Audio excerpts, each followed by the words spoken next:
This afternoon, this is the final session of the event, and we're really proud of this session, and I think it's going to work out great. I know that we, to some extent, did a great job on the content around crypto, and to some extent, we might have pushed the envelope for some people, so we're switching gears here this afternoon, and we have some other exciting technology topics. Before we start, I just want to one more time thank our sponsors. Our strategic partner on this event is Wells Fargo, and they're always great to work with. They're really supportive. We work with them in business and in clearing, and they're doing a great job. The CME has been really supportive, always supported the event from day one, so we're really proud of that relationship. Camille Hayek is here from Dynamic. ED&F Man has always supported us. HedgeFacts, ProofSuite, OmniX, BitGo, and Barclay Hedge. And the sponsor relationships are really important to us, and we find that we try to provide a unique sponsor opportunity for them. Instead of sponsoring something that has 1,000 attendees and fighting their way to get to speak to people, they sponsor this event, and so they can reach everybody directly. And I always find they are just super polite and super cool about it, that they just want to support the content of the event and everybody getting together.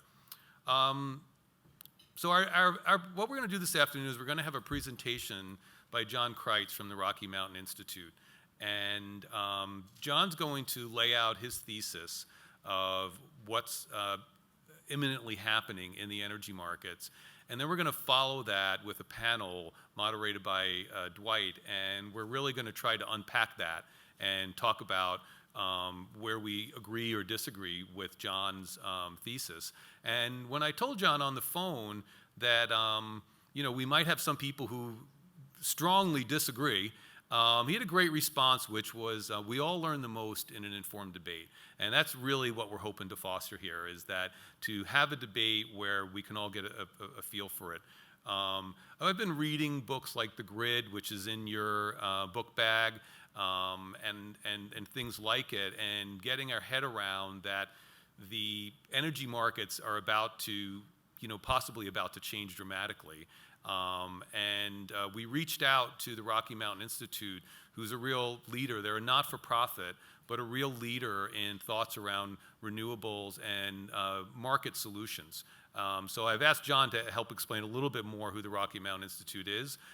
Jon himself has a lot of education, I guess penultimately with a PhD in engineering from University of California at Berkeley. He was a partner at McKinsey for 11 years in their sustainability practice, and has been at the Rocky Mountain Institute now for 3 years? 6 years.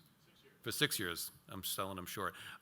He's done a lot of work in China. He's done a lot of work with big institutions and finding market solutions, and I'm really looking forward to his presentation. Let's welcome him.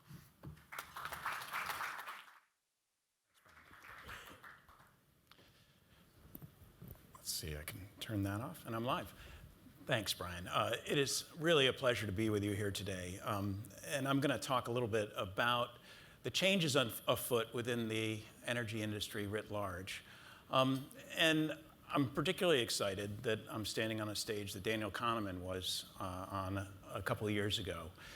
Because one of the things that Daniel kind of points to is the fact that when we're in a nonlinear world, or when we're in a position of very rapid change, oftentimes we revert to use heuristics or tools that actually are quite linear and quite incremental in how they assume the world is going to evolve.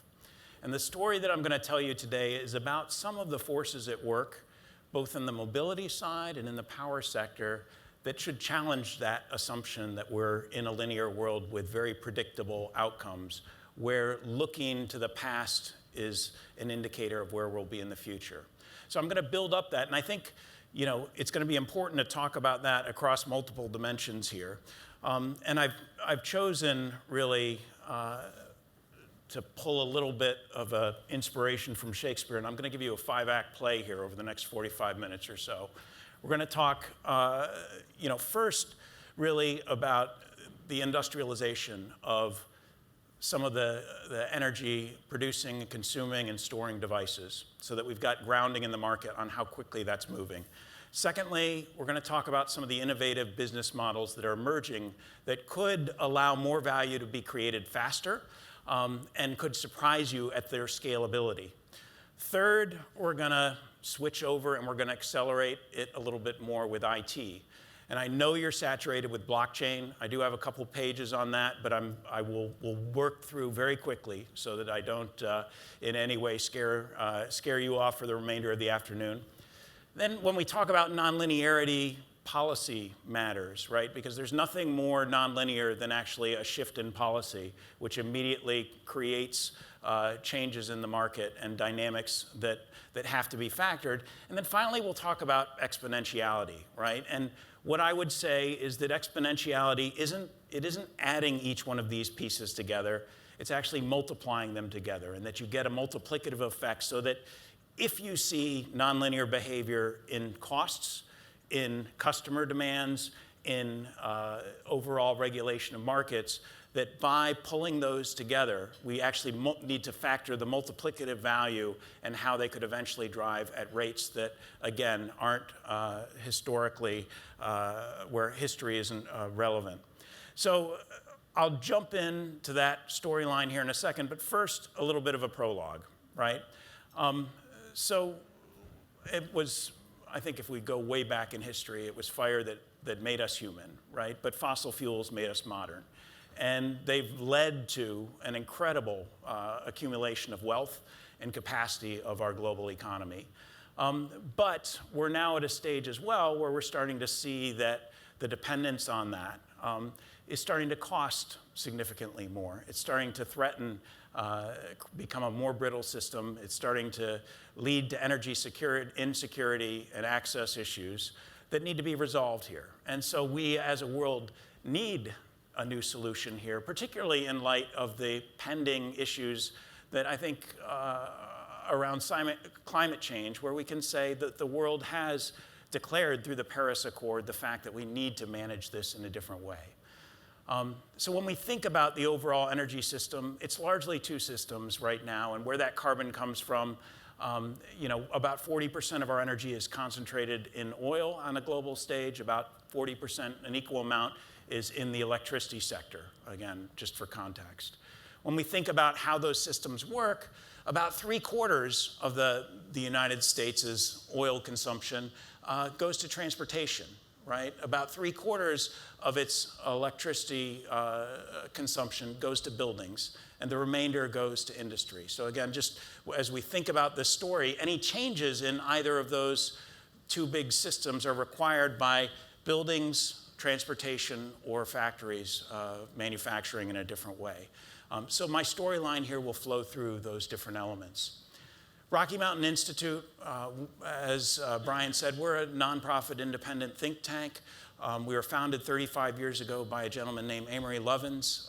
We work with the highest levels of government. We work with the highest levels of industry to help bring a fact base and a discussion to how exactly a clean energy transition could happen, and then to work together in a practical, hands-on way to understand how do you get there, right? And to really pencil out the business case behind it, prove it, break it, refine it, and rebuild it, scale it, right? Those are the things that we do.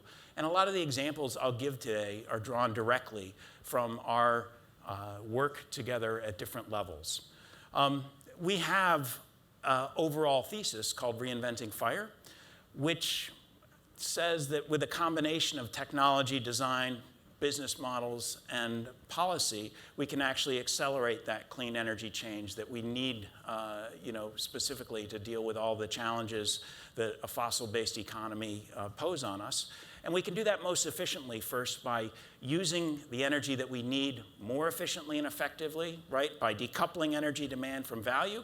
And then secondly, that makes converting to renewables more affordable over time. So this two-step approach has historically been our thinking. That's starting to be challenged, though, and you'll see a little bit why, because we're getting to a point where power and in particular solar and wind are getting incredibly cheap. We've put that into practice in two big research areas. One was here in the United States, where we wrote a business book back in 2011, really highlighting where those opportunities exist and showed how the US could substantially grow its economy while reducing carbon emissions to a net benefit. The Chinese government became very interested in that, and I wound up leading a 3-year effort with the most senior level leaders of the country to help them create an actual plan. That served as the basis for their international commitments through Paris. That has also served as one of the primary informants of their 13th five-year plan and beyond here going forward. And so a lot of the specific examples that I'll draw upon relate to China. And it's very important for you all, if you think about energy and you want to know where it's going, you have to be plugged into China, because the scale and the size of both innovation and execution there is staggering, right? And just to put it in context, last year, China built 53 gigawatts of solar, so 53 nuclear plants equivalent of solar. About 20 gigawatts of wind went in China last year. On the EV side, they produced about 600,000 EVs, which was more than the entire globe did 2 years before. So they're moving very quickly, and they have grand aspirations to move that forward here. So I'll reference some of that. But in the process, I've also, over the past 2 years, noticed that we're moving faster than even RMI, and our analysis suggests. And part of it is, again, some of the convergence of these nonlinear trends that we didn't factor into our analysis and that we weren't appreciating. But in the end, what I would assert, and when we think about provoking you all, I would say, we are heading toward a world where the marginal cost of energy is going to be zero, right? Or very close to that. And it's going to be a capital play, but the total cost is going to be pretty low as well, right?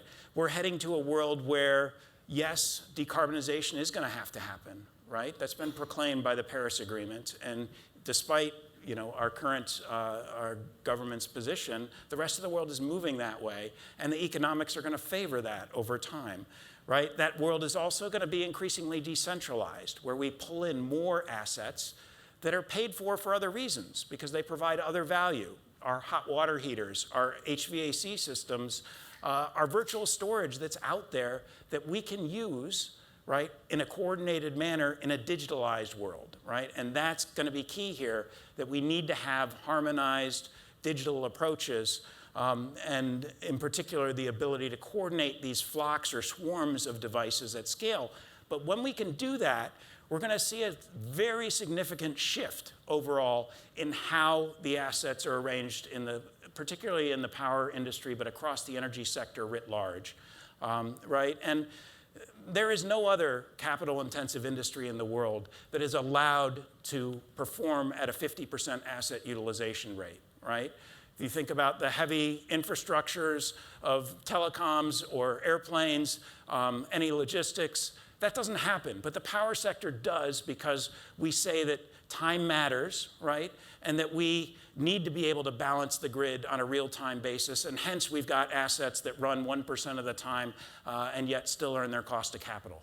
That world is going to shift here, because as we mobilize and swarm the devices, we're going to be able, in the end, to start balancing the grid from both ends.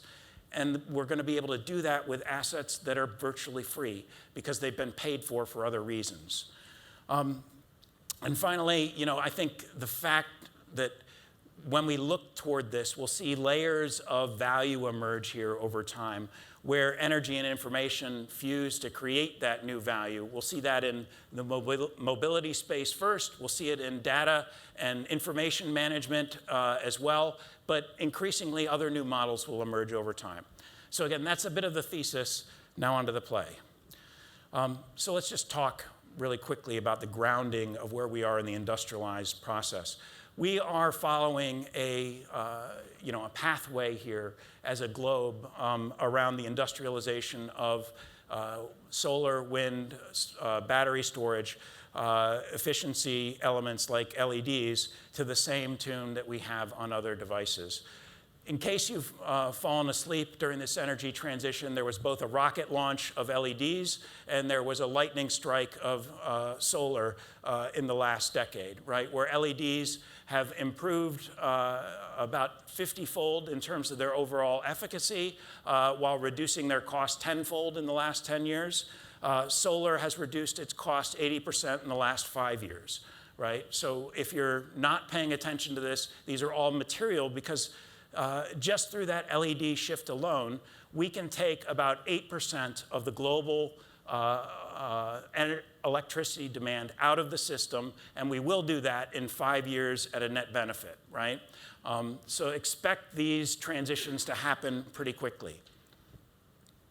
You know, this lightning strike, right, relates as well to the cost competitiveness of assets overall. This is a publication by our friends at Lazard who are now on their 11th version of the LCOE. And what you see here on the top in green is the alternative technology, current price bands for a levelized cost of electricity. On the bottom, conventional, right? And what's important here is this marker around where exactly CCGTs stand, which are kind of the standby right now in the local market providing maximum flexibility. And you can see already that in today's market, right, solar and wind are highly competitive against CCGTs. The interesting thing is that when we look at what the most recent deals are coming at the world's best for solar on an unsubsidized basis right now is at $19, right? That's been achieved in 3 different geographies, in Mexico, in Saudi Arabia, and in Colorado, right? That is going to go even further, and I was just talking to some folks in Chile who won and set the world's best 2 years ago at a $29 bid. They said in the current RFP that's out right now, if they're sub 20, they have to be significantly sub 20 in order to win, right? So that we see, you know, kind of a rapid cost reduction in terms of overall performance.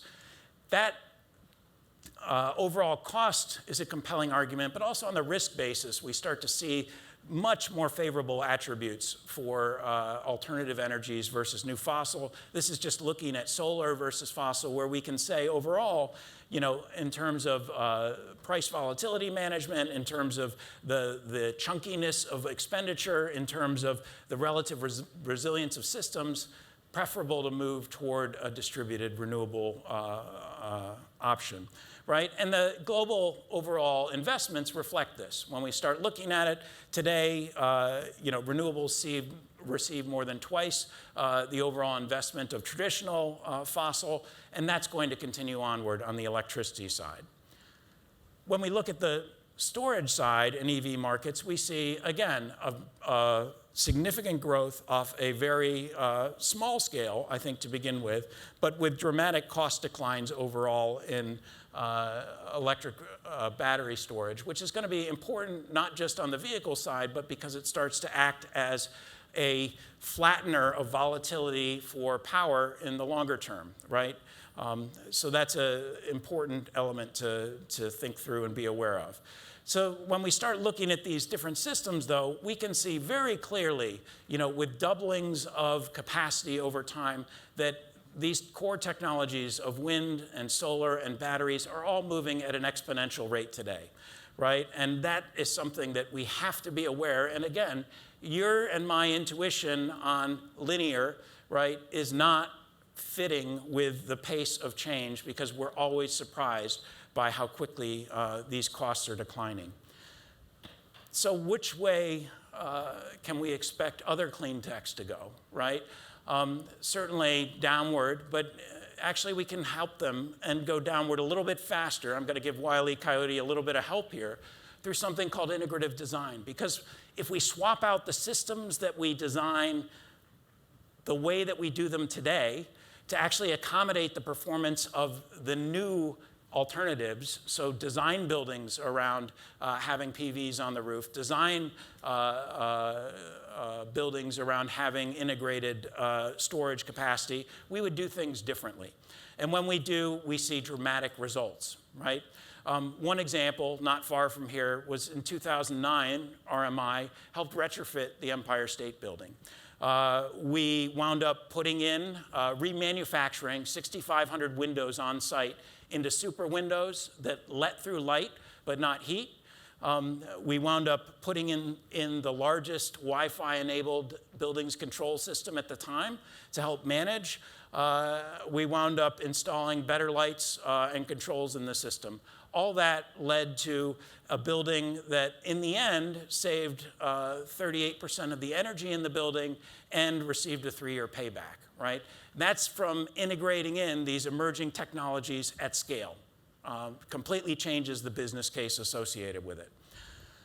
You can do that same thing much better in new buildings. And this is a picture of my office, current building in Basalt, Colorado.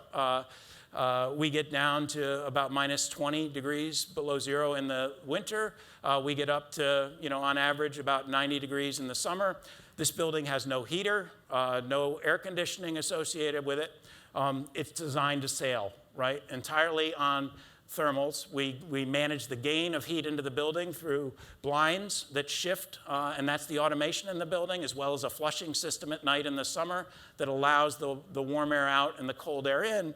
And through designing the building to do this, through incorporating things like phase change materials in the wall, et cetera, as well as, I will say, we have hyper chairs that allow you to apply heat or cool where you're sitting rather than to the whole building.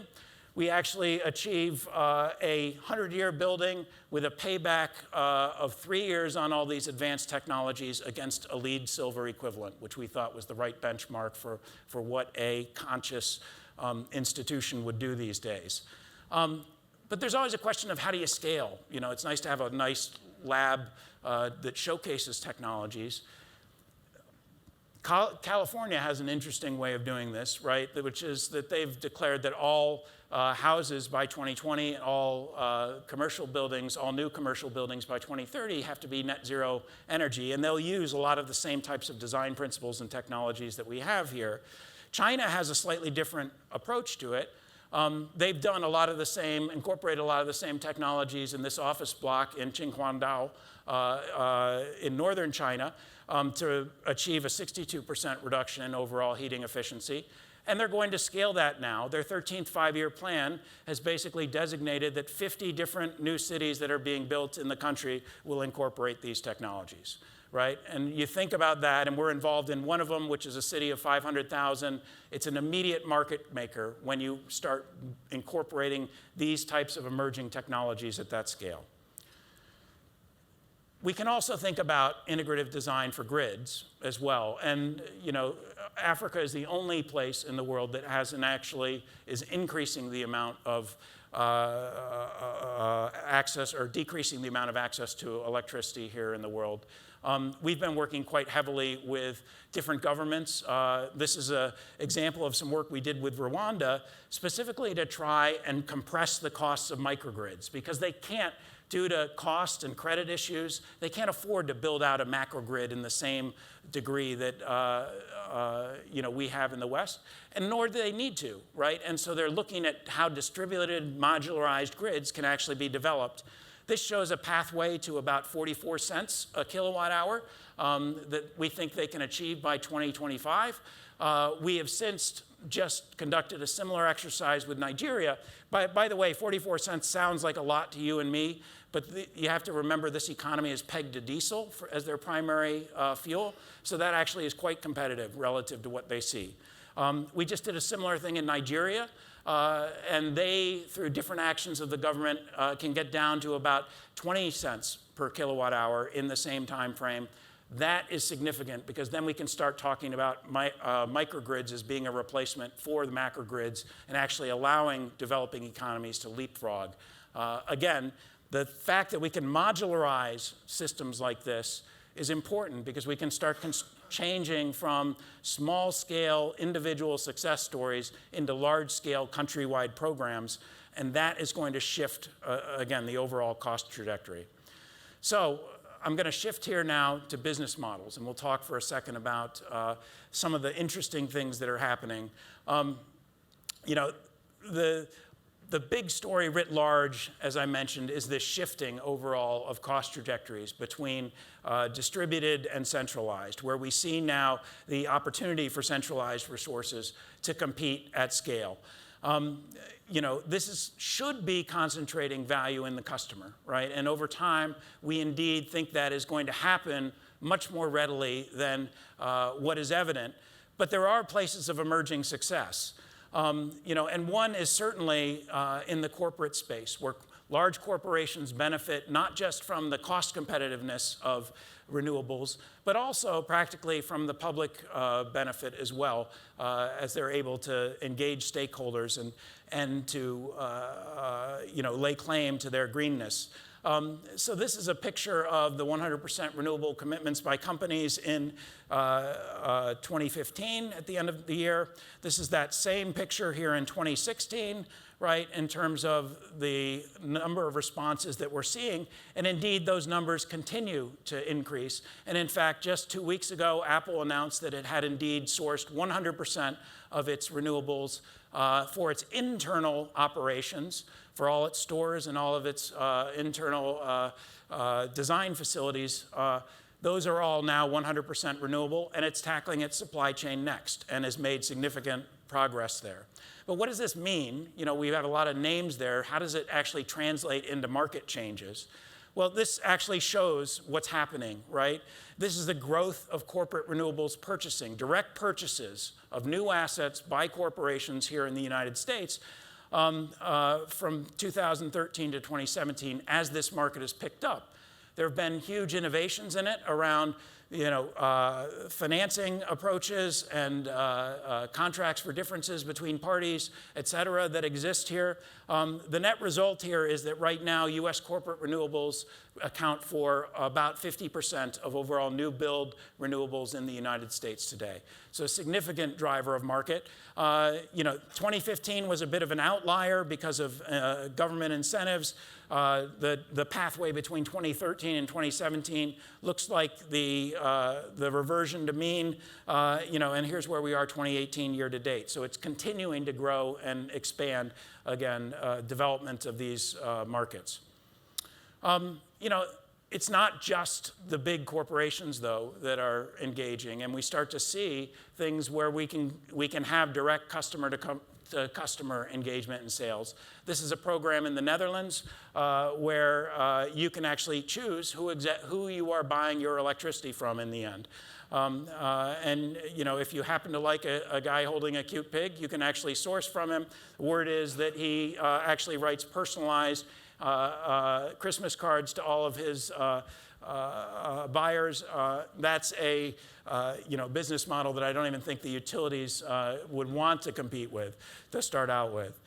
So we're entering this world of increasingly decentralized devices, right, where we have access. And again, as I mentioned earlier, we're using them and we're bringing them into our homes or our places of business for other reasons, and they deliver something to us in the process, whether that be lighting, whether that be heating, whether that be mobility, et cetera. These, though, are now increasingly being engaged in the system. And we can start talking about how does a world of interconnected devices where all of these energy assets participate as opposed to a system that's being driven only by a centralized signal to a few power plants. So that's the world we're heading for. What happens practically is that you and I, if we start investing in this system, want to become self-sufficient and can actually manage our load much more effectively through designing in flexible controls into our homes and our places of business. And this is starting to become much more commonplace in demand response markets and others. On the left-hand side here, you see a typical solar profile in yellow there, along with a typical load profile associated with the different devices that you use that peak and spike during the day. Through simple automation and control, we can actually get that so that reasonably 80% of your load is actually matched directly to that solar profile. That's Those are business models that have been developed, are being developed and pushed out by a number of small companies, ranging from C3 to Sense to a number of others. And they will become more and more commonplace, where if you have self-generation, you'll also want to balance out. What that means is the grid is going to start to see a flat or virtually non-variant load from you, me, and places of business, buildings like this over time. Think about that in terms of volatility and your ability to manage against that here going forward. Because again, as more storage, more virtual storage and management comes into the system, that will change commodity dynamics. We can do the same thing to the grid at scale. And this is a picture of some of the modeling we've done on the Texas grid in 2050, which shows how through a combination of energy efficiency, dependence on wind and solar, using some virtual storage through ice-related generation storage systems, you wind up with just a 5% spill overall and a virtually 100% renewable grid management, okay? So, unfortunately, all these changes pose significant problems for utilities, right? And so we talk about the Pac-Man of the apocalypse for the utility business model, where all these little things nibble at the edges, but ultimately erode and cause challenges. Now that is a problem, because we need the grid in the end, right? There is no world that exists here in the future where we aren't going to need to transport large-scale renewable generation to distributed sources. We will be shifting where those investments happen to be much more localized as we incorporate all the dynamics associated with these different distributed devices. We've been heavily involved in the New York REV process, though, redesigning the business model for the utility, really to help deal with the erosion of what's going on here with business for utilities. Because if we don't do that, in the end, the utility simply becomes a public bus system, where it pays for 20% of its overall costs through direct fares, but the rest is left to us as taxpayers to support. And that's not the right answer. So creating incentive systems, earnings adjustment mechanisms, and also performance-based models is going to be critical here going forward. On the mobility side, we talk about the change and the transition as being one from personal internal combustion gasoline steel vehicles, or PIGs, to SEALs, where we see a change in business model associated with the electrification and the automation, allowing for mobility as a service to really flourish. This is a giant opportunity, right? And it's not surprising that you hear and see a lot about this in the press. In the US alone, it's a $1 trillion market when you merge those different business models together. But we can also think about, kind of the value beyond mobility, where there is certainly an opportunity for all of the different, Googles and Apples and everyone to play in this space. But we can think about, if automation really does come in play, what is this vehicle in the end? Is it a personal immersion studio that allows you to connect virtually with others in the world as you commute around? Is it a mobile hotel room for you? Is it, in the end, a yoga studio that allows you to decompress and relax when you get from place to place? Those are all going to be defined right here as we go forward, and we're not far from this being a possibility, right? I will say there are some really interesting dynamics going on in this space, and some of the more innovative models, certainly you all know Tesla, probably many of you drive Teslas. Their approach to scaling here is really thinking about the gigascale, massively producing, very much in a traditional car assembly model, I would say, relative to this part of the business. That can create a massive production to support and drive down costs. You can contrast that to SoftBank, who is actively taking positions in 5 of the largest livery services in the world, right? And is actively pushing toward a convergence of bits, watts, and kilometers, right, in their new model. And this is a fascinating contrast. But in the end, it's really, they aren't competing models, these are additive models, right? That actually get us faster toward an answer where electrified autonomous mobility rises up to the fore. And the more interesting thing is actually, though, as well, when you think about these two companies, what are they, right? Is Tesla a car company? Are they an energy company? Are they, in the end, an artificial intelligence company? Is SoftBank, Sprint and telecom carriers? Are they a financier? Are they, in the end, again, an artificial or mobile data company?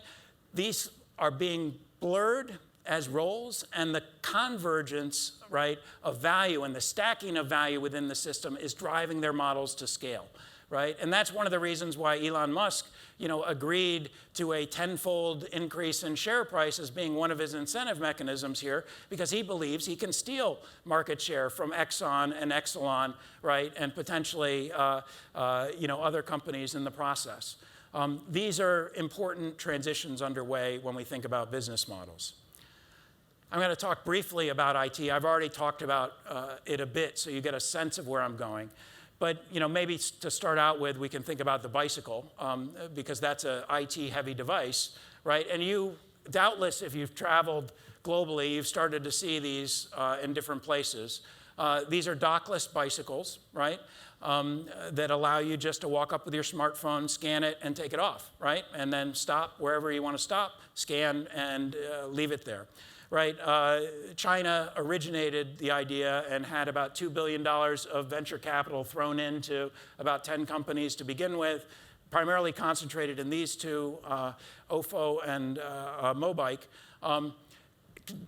Amazing effects immediately, right, where we saw the overall peak transportation, peak traffic in cities like Beijing drop by 15% during peak hours.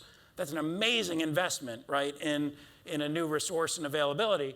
But it also was terrifying, too, because there were piles of bicycles everywhere around the city shortly thereafter. And right now, a city like Beijing, 20 million people in it, has about 4 million bikes in the overall system here, which is a very high percentage. Other cities, as they've adopted it, as this is rolled out, have managed to reduce and control in a much more rational and sane way. And so we're seeing, in particular, other places in the world adopt and use this as a last mile solution incredibly effectively. You can integrate that into interoperable transit data and actually make transportation quite seamless. When we think about where Gen X and Gen Y are right now, they don't even want to own a car here going forward because they can piece together through smart applications a way to get from point A to point B and save money in the process on the fixed costs associated with an asset that stays unused 95% of the time, right? When we think about digitalization and the Internet of Energy, right, that is coming very quickly, right? And this, again, requires us to integrate that large-scale macro grid with this distributed Internet of Energy. And so digitalization is a key element of that. And unfortunately, I'm going to bring up the B word again, but blockchain is a critical technology in making that happen. And why that is because it starts to simplify the system and allow you to scale the regulatory model globally in ways that allow for exchange of value and goods and services more easily. It fuses physical and financial markets in ways that allow you to trade and manage in attributes effectively while understanding provenance. It allows you to fuse and manage the controls around many of these distributed devices that we're talking about. So incredibly important technology. We can start to think about an Uberization of energy, right, with these systems, because they're secure, they can be run at low cost, and you can integrate in controls. And I was literally last week at a conference in Berlin, and Rocky Mountain Institute has created something called the Energy Web Foundation, which is creating the open source Linux, if you will, of energy blockchains, specifically geared toward providing the platform upon which you can build up the applications that will enable this. And with a system like this, we demonstrated last week between Microsoft and Engie the ability to trade in provenance of renewable credits and renewable certificates through blockchain. We also showed how you can control devices on your cell phone remotely through a blockchain-enabled encryption. Both hugely important and both indicators of things to come. When you add all this together, you start to get to a point where we are not far from a day when an Amazon Energy or an Alibaba Energy or an Apple Energy, I don't know why they're all A's, right? But where they can actually take and push this simple code base onto your cell phone, onto your smart speaker, and instantly become a retailer that can save you money with any device that can talk to that in your home, right? And they're incentivized as well to sell you additional devices or connection tools that allow you to save more money, right? That day is coming, and it's coming sooner than any of us think, right? I am personally aware of significant investment that's underway in this, and this is not a 10-year issue. This is a two-year potential horizon that we're looking at. And if you think about it, if I'm Amazon today and I've got a fleet of 40 million homes that are connected to my network via a smart system, that would instantly, if they push that software upgrade, they instantly become the largest retailer in the country. And it's not that hard for you or I to press another button that links us to our neighbors and then allows us to actually transact locally if the regulations allow. So blockchain is kind of at the center of the notion of the Uberization, or the notion that you can actually become an energy asset player without actually owning any energy assets. So the policy of change. Just a few remarks here. Let me see how I'm doing on time. I think we're good. Policy of change, where we are right now, Paris has a huge implication. I've already mentioned this, but it was basically the world saying we will move off fossil fuels, right? And there have been significant commitments that have resulted from it, not least of which, we now have 174 nationally determined contributions that have been signed where countries have a plan to actually decarbonize. And there's a system in place to ratchet that up over time. So we can expect a significant set of changes there. But there also have been some practical actions that have happened, right? We've seen countries like the UK, like Norway, like China, like India, all outlaw internal combustion engines here sometime in the next 2 decades, right? And as a result, we'll start to see changes happen pretty quickly. This is huge, right? And in one significant area, there are lots of other things that are happening in electricity and elsewhere, right? One interesting story, we've been working with the Indian government on their 100% EV ambition here.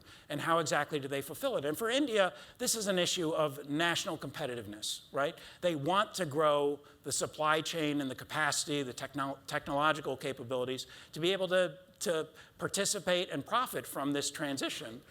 And so what they have done here is they've started to mobilize, focusing on 2-wheel and 3-wheeled vehicles as their primary electrification source, as the first step in their overall scheme. Why they're doing that is really interesting from a business model perspective, because you can actually design a tuk-tuk that can be sold to a taxi driver more cheaply without a battery than you can one with an internal combustion engine.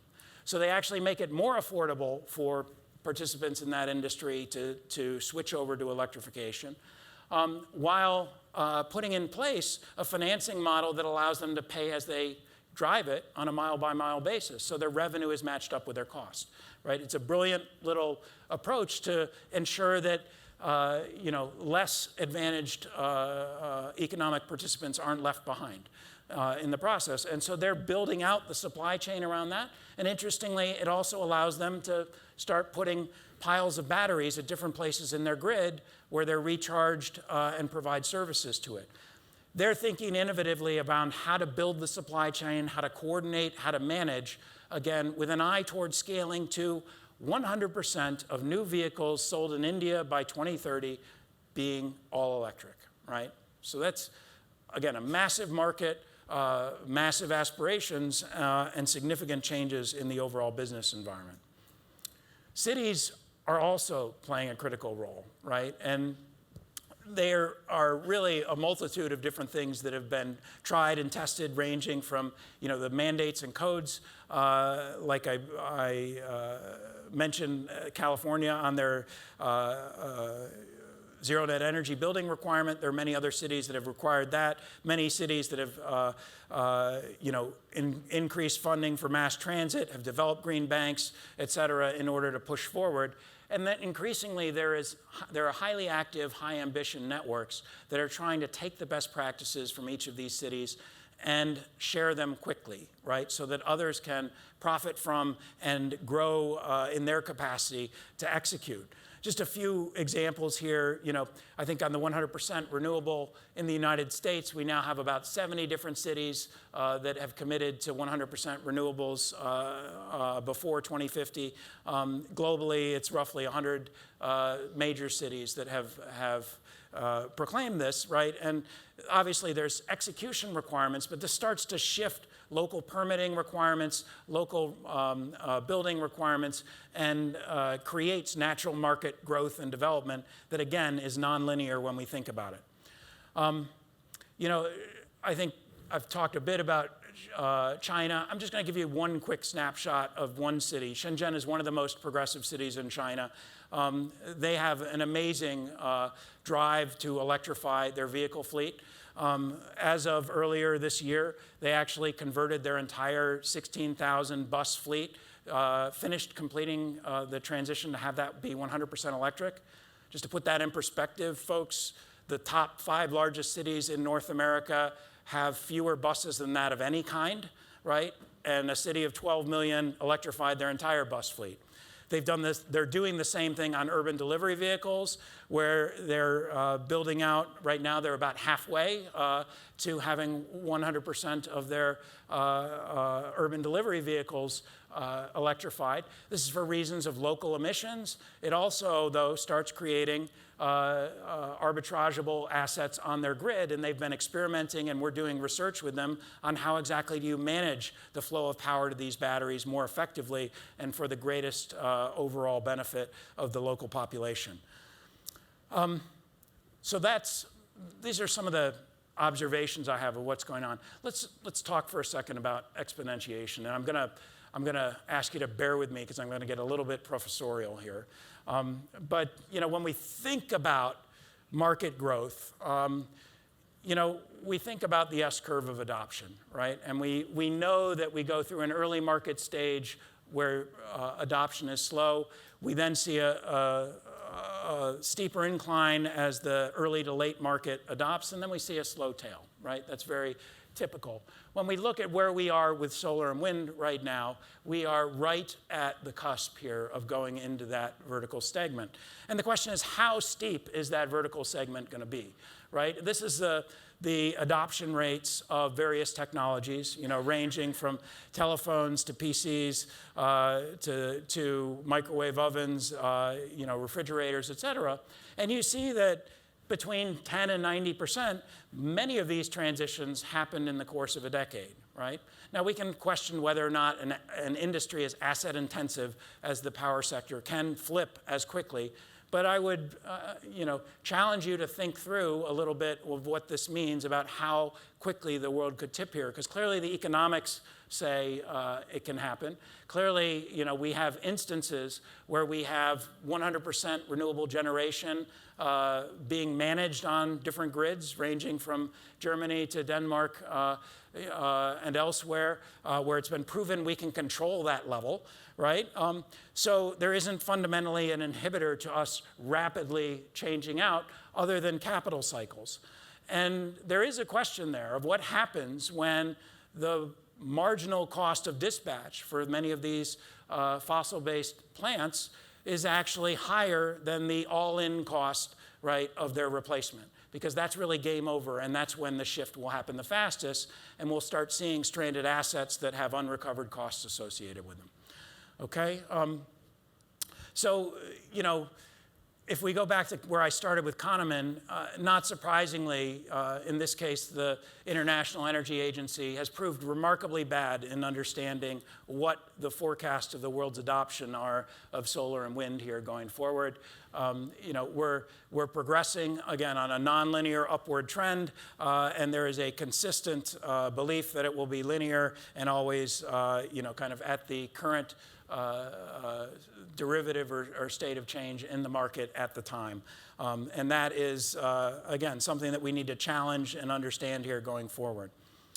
When I think about the math of nonlinearity, right, it is about adding exponents or multiplying products, right? So we can think of the rate of change here as not being independent, right? It's not the rate of technology plus economics plus market plus policy. It's all of those multiplied by each other.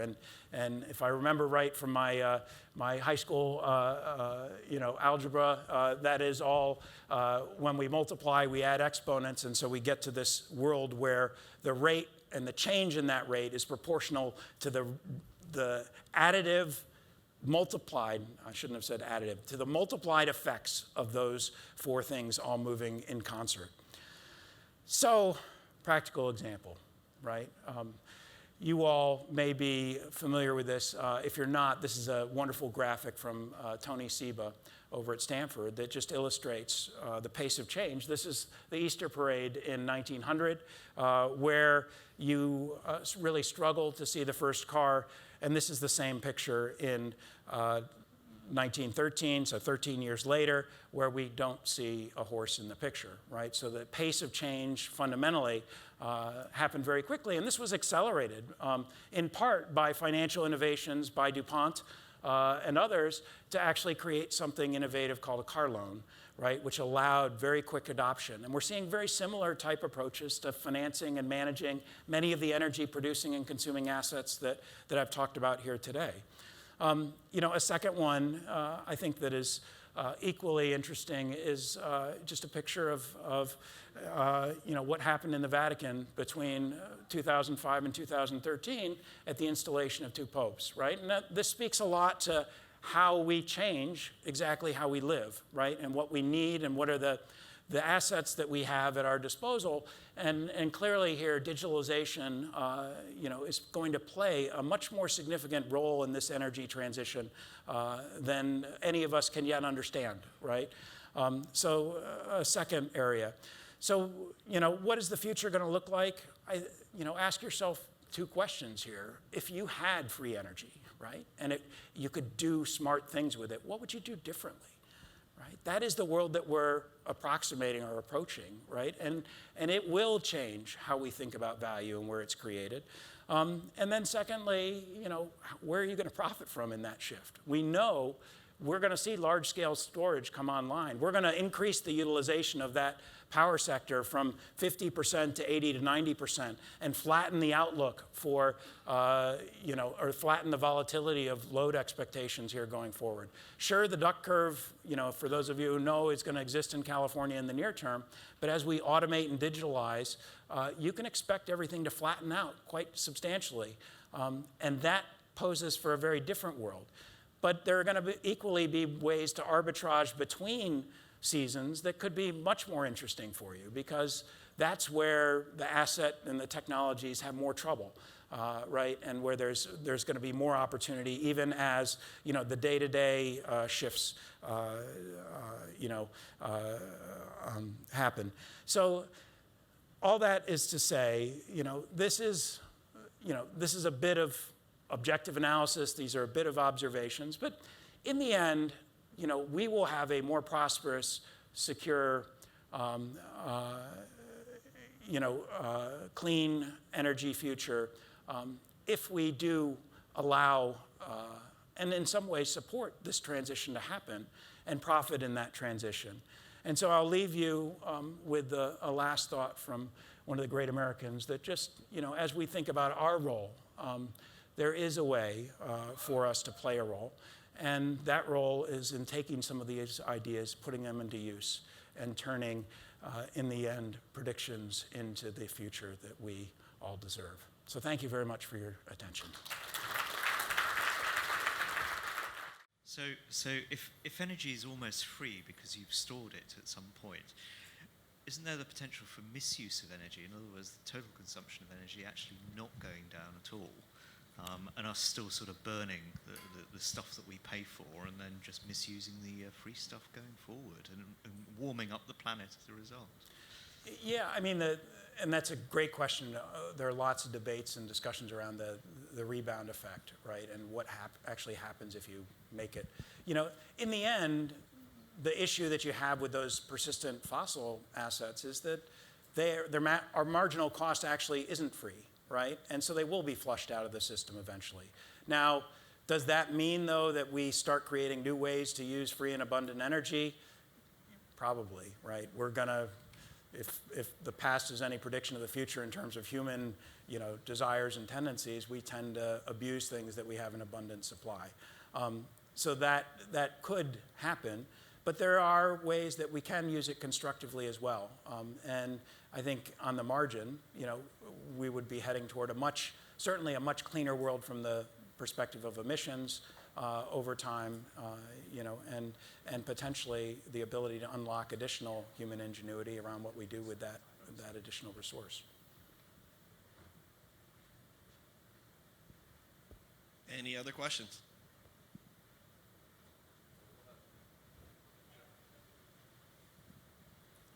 So you focused a lot on wind and solar power. What other alternative energy sources might play a role in the mix, like geothermal, hydroelectric, wave generated energy, et cetera?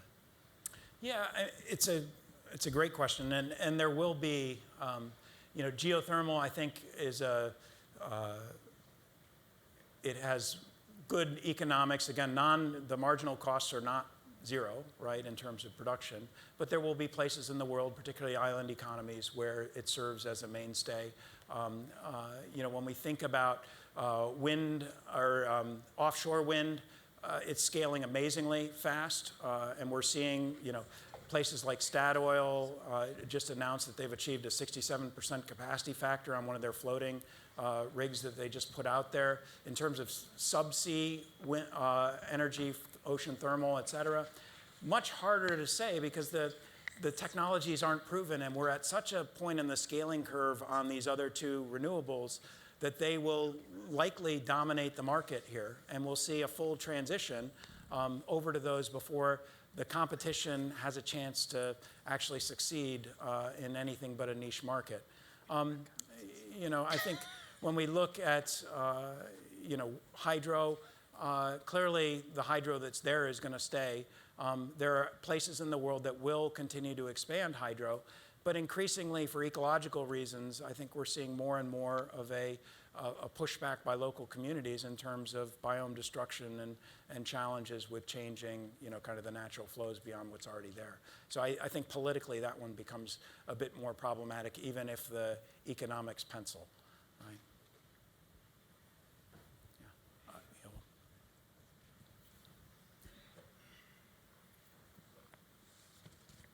So renewables are something like 15 to 20% of total They're electricity 8% total generation right now. 8% right now.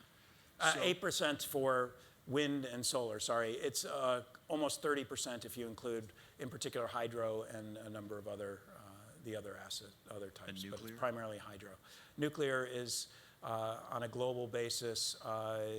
in the U.S., it's like 20% though, isn't it? Anyway, it's declining off 20% pretty rapidly right now. Yeah, so anyway, So the number is what it is, 8%, whatever. Where do you see, and I hear you saying that you think we're at the beginning of this S adoption curve.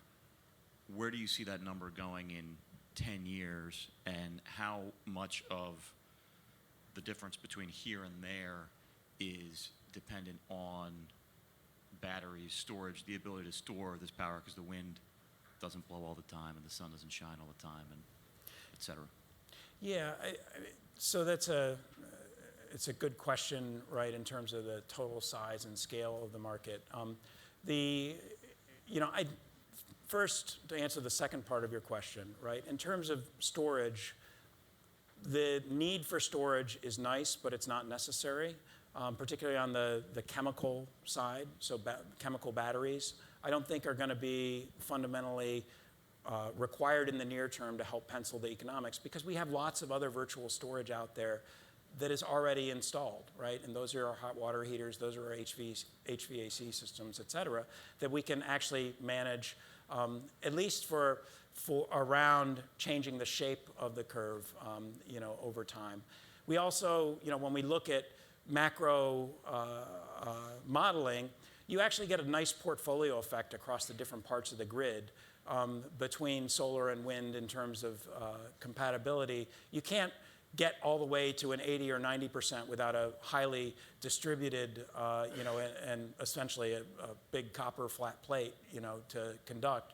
But you can get, certainly up to the 30 to 40% without causing any trouble. And I would say, when we think about the next 10 years, that level of 30 to 40% strikes me as well within reason, right?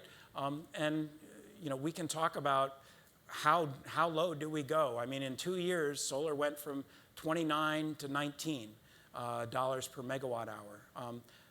That's extraordinary, right? If it continues to go down at that pace, and it's not going to go on that absolute base, it's going to, asymptote out. It does become cheaper than existing marginal cost assets, so you're going to want to put more in it. And then we hit that steep part on the adoption curve, right? And we see that, whether it's you or I putting solar on our roof because we're upset with our utility rates, or more specifically, it's utility swapping out or wholesale market shifting because these are, viable and cheaper alternatives, and they can get reasonable financing, then that's going to happen at scale. So, believe. One more, Jon.